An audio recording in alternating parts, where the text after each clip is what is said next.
বাজার থেকে তো রোজই খাস্তা বিস্কুট কিনে নেন। আজকে যদি বাড়িতে খাস্তা বিস্কুট তৈরি করেন তাহলে কেমন হয়? তো চলুন আজকে বাড়িতেই খাস্তা বিস্কুট তৈরি করব। প্রথমেই আমি হাফ কাপ দই নিয়ে নিয়েছি আর 1 কাপ চিনির পাউডার নিয়ে নিয়েছি।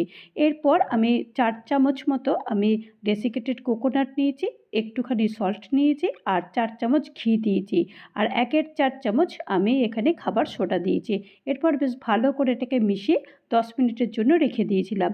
আর এখন আমি এখানে 2 কাপ সুজি পাউডার করে নিয়েছি আর এখানে কিছু ড্রাই ফ্রুট দিয়েছি, তার মধ্যে আমন্ড আর এখানে কাজু বাদাম দিয়েছি। দিয়ে এটাকে বেশ মোটামুটি আধ ঘন্টার জন্য রেস্ট করতে দিয়ে দিয়েছিলাম।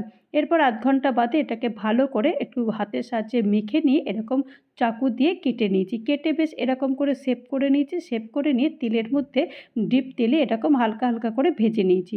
ব্যাস তৈরি হয়ে গেছে খাস্তা বিস্কুট। বাজারের বিস্কুট খাবেন কেন, বাড়িতেই খেয়ে নিন।